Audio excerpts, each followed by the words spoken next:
For the political segment today, we had an exclusive conversation with the senator representing Ogun Central District. Funny enough, the senator where the late MK Abiola comes from, Senator Shuaib Afolabi Salisu, and he spoke to us about June 12th, the struggles surrounding it, and Nigeria's democratic realities as of today. Do stay with us. Segment of the weekend show. We are in the week where Nigerians are marking the June 12th day. It's also the day where we celebrate democracy. And our conversation today will be based on all of that. Joining us, we have Senator Shuaib Afolabi Salisu. Good morning, sir. Thanks so much for joining us. Good morning and happy Democracy Day. Happy Democracy Day to you. So Senator Shuaib is a Nigerian politician at the Senate level who currently serves as a senator representing Ogun Central District in the 10th National Assembly. So, sir, let's just go into the conversation on democracy and June 12. Can you share your thoughts on Nigeria's current political realities and its reflection, particularly on the June 12 spirit? Thank you so much. Thank you for asking the question, particularly about June 12 spirit. You know, June 12 spirit at the heart of it was the heroic effort of MK Abiola. So today, I am proud to be the one representing the Central District of MK Abiola. So I'm proud to talk about June 12. 25 years of broken democratic rule in the country and 31 years of that watershed election, June 12, 1993. For me, it's been a mixed bag. A mixed bag in the sense that the country has made tremendous progress in terms of our democratic journey. We've had 25 years of broken democratic rule, thanks to June 12 and what it represents. The other part of it we must also put in mind is that 31 years down the line, the spirit of June 12 is still alive. Those who try to annul the mandate of the people have seen that that is impossible. So that today, that we're celebrating June 12 as Democracy Day is also a reflection of the significance and the symbolism that June 12 represents. Having gone that far, however, we must also be quick to also recognize that it's not yet Eldorado where we want to be in the country.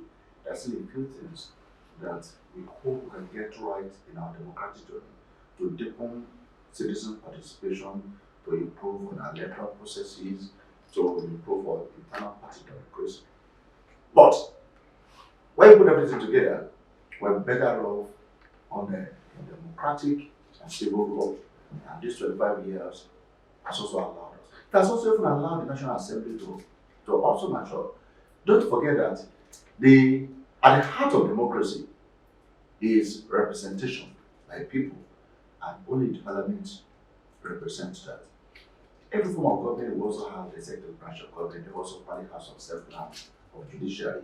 But one thing that is defining for a democratic experiment or a democratic rule is the presence of the Senate. So we have 10 Senate. Now, 10th National Assembly, meaning that we have come this far. Are there things we still need to do better? No doubt about that. But June 12 lives on. So when we say when we remember June 12, we remember MK Abiola, we remember the ideals that he stood for, and we also remember those who paid supreme sacrifices for us to enjoy the current democracy that we enjoy. So in terms of the spirit of June 12, it lives on, and it also creates a burden of history for those of us who are in the political space to ensure that we improve what made June 12 possible, where Nigerians from all walks of life, from different religious persuasions, from different parts of the country, came together and voted for a man. We continue to walk that path so that we can reenact that over and over again. That is where we live the spirit of June 12. You mentioned that MK Abiola comes from the Central District that you represent. What are your reflections of, or what could you recall from that time? You know, MK Abiola represents many things to me. It's not just that I'm representing the Central District. MK Abiola gave me my first job in life.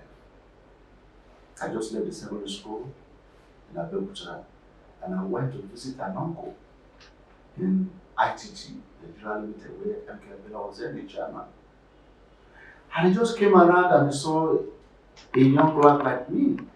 And everybody was saying the chairman was coming, the chairman was coming. I was fried from secondary school. I didn't know who a chairman was. And he saw me and said, young man, what are you doing as well? I just finished my secondary school, I'm waiting for admission. I just came to see my uncle. And he said, what will you be doing when you're waiting for admission? I said, I just relaxed and said, okay. Now, let me ask you a question. You have M. Abela and his junior, and I'm telling this story to know that M. Abela was more than just a political figure. And he looked at me and said, young man, okay. I went personal department at number 13 on the streets, Friday. And he said, young man, somebody had not reported for work. What will you do? I said, well, I'll send somebody to go and look for him. Oh, he said, I'll send somebody to go and look for him. But nothing was wrong with the man, he just didn't come to work. And I said, we'll give you a query. He said, okay, that case. So he took a sheet of paper and gave me a piece of a pen and said, write the query. And I looked at the man, I didn't know what was going on. But I was just fresh from secondary school. So I could still remember my completion, right? So I wrote something that to me appeared to be. And I looked at it and said, young man, you said you're on holiday. So he pointed to the personnel manager and he said, oh, personnel manager, I have gotten somebody that will probably take your job sometimes in the future. But in the meantime, give him a seat. And I was appointed a personnel clerk right on the spot. That was 1981, 1992. So that's one perspective of M.K. Abela. Eventually, when I got admission to the University of Lagos, M.K. Abela used to come around once in a while. So I've seen M.K. Abela from different perspectives. It only now materialized that June 12 for me was the pinnacle of his contribution to Nigerian society. And I could tell me another story. M.K. Abela went somewhere, I think it was in Kwara State, in the course of campaign. And the community gathered together and said, M.K. Abela, you don't have to come here to campaign. This was 1993, 1992. And I said, well, why? He said, well, 7 years ago, long before 1992, 1993 general election, M.K. Abela went for a social function.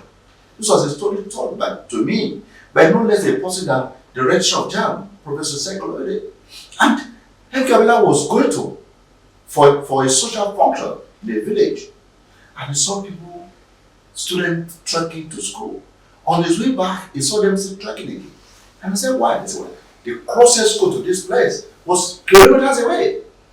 And Kabila established a school for them, a community school in some part of Kwara State, and even give them money to be paid for teachers. This was long before he went into politics or contest.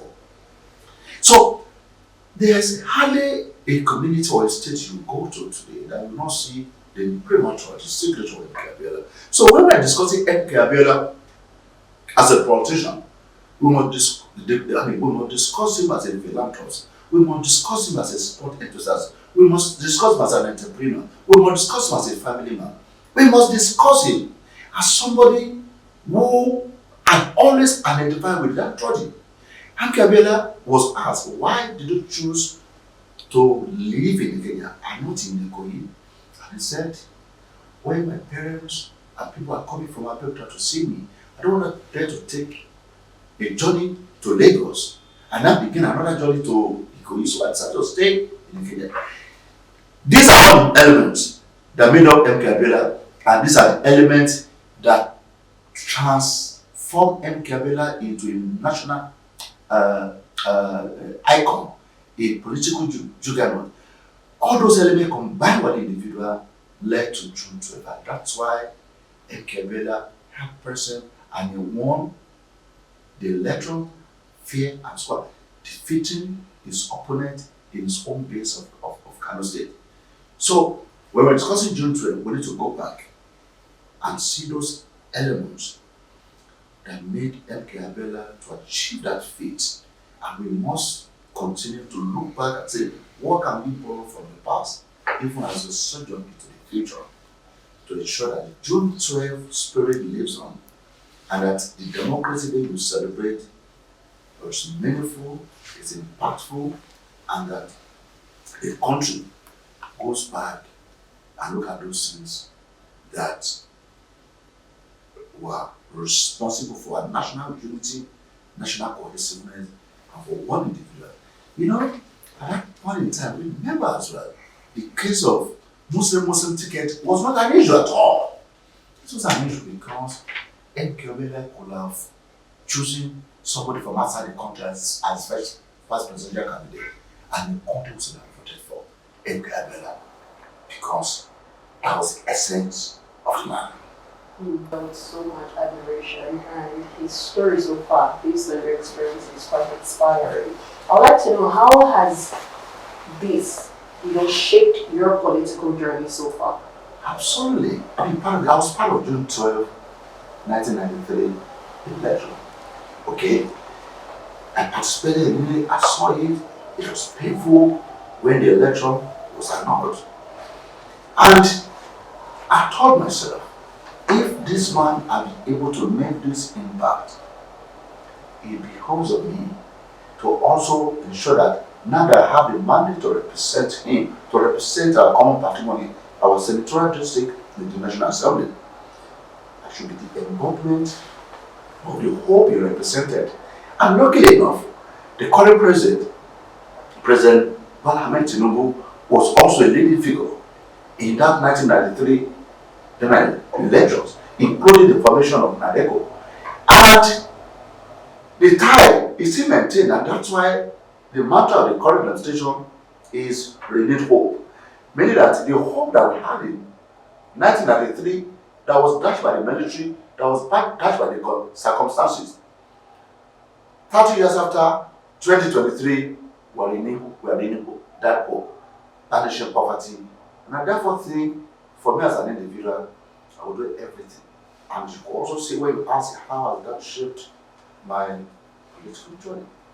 I'm spearheading, I'm leading an effort in the National Assembly now to enact a law that will come through second reading that will allow 70% of our population, the youth, those of them who are unemployed, to also have government intervention in terms of stipends, in terms of providing a place of internship for them, so that even when they are out of school, and we are still looking for full-time employment for them, we are also creating a pathway for them to have some stipend, to have a place of internship, and prepare them, because this is what MKOBela would have done. When you see me stand up in the Senate, making contributions, I remember that I am a bearer of a very rich heritage of not just MKOBela, indeed all the forebears from Ogun State, from Ogun Central, who have made contributions to our national development, including those who made supreme sacrifices, MKOBela inclusive. So I am conscious of that, and that's why everything I do, I say in the Senate, must reflect where I have come from. Ogun Central Senatorial District, the home of MKOBela, the home of Olusegun Oshoba, the home of Olusegun Obasanjo, the home of Enesonekon, the home of Funai Rasakuti, the home of Wole Soyinka. So, when you have the honor and the mandate of representing this category of people, you must be like Caesar's wife, you must never upward, and you must continue to be embodiment of what you represent. What would you say democracy is today, coming from the June 12 struggle? Where are we today? And seeing as we're in the week of June 12, do you think it is worth celebrating based on the past few years? It is extremely very worth celebrating. Without democracy, you were a journalist. During the military rule, media organizations were ruthlessly closed down. Newspaper publications were randomly carted away from the vendors. Journalists were locked up. We even had a case of an Attorney General of the Federation who did not know about the law, a decree that was promulgated. I mean, all of us will remember Dr. Oluodokoruga, one of the finest lawyers, human rights activists. He served in the military regime. The military regime promulgated a decree. The Attorney General was not aware. When they complained, he paid dearly for it. We had situations where Kuret Abiola was killed. We had Alpha Rewani and many other. about Ibrahim Adesoya, and many other people. Sometimes the way to appreciate light is when you remember when darkness prevailed. Then you now begin to have an idea that, oh, this light that I've taken for granted, there was a time there was darkness.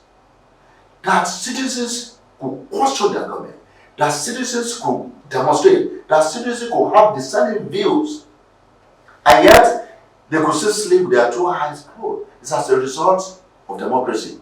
It's as a result of democracy.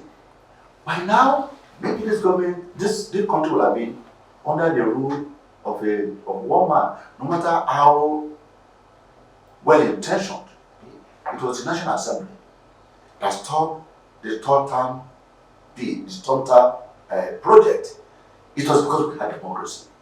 If they have democracy, even if they talk about corruption, they talk about all of this, we might not be free. I am from Ogun State.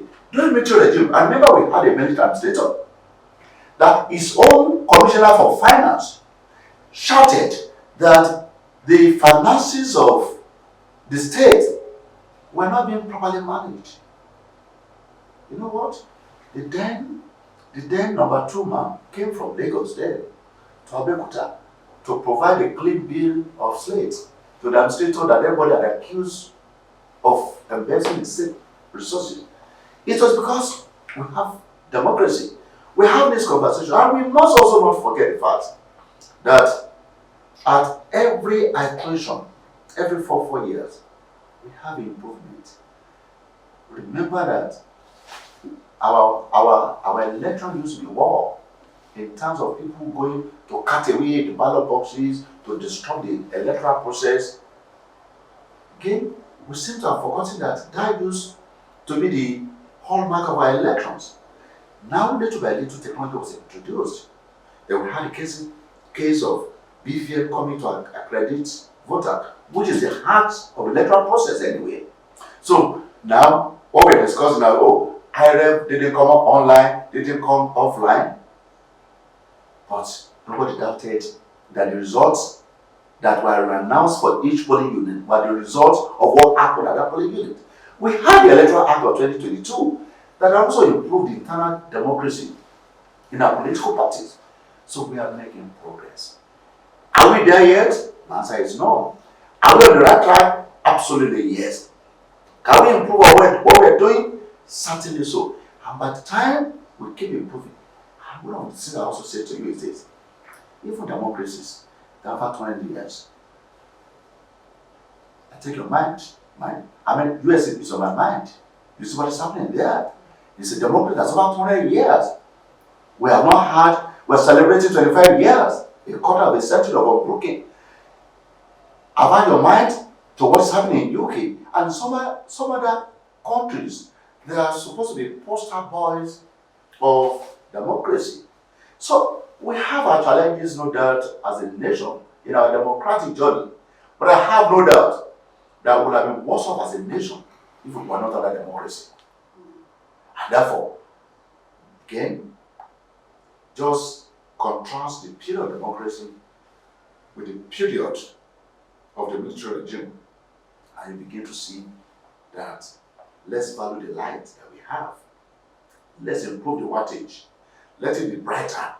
But certainly, light is better than darkness. So much, Senator Shuaib, for an insightful discussion, and we hope to have you back again on the show. It's been my pleasure. Yes, thank you so much. Thank you, and Nigerians.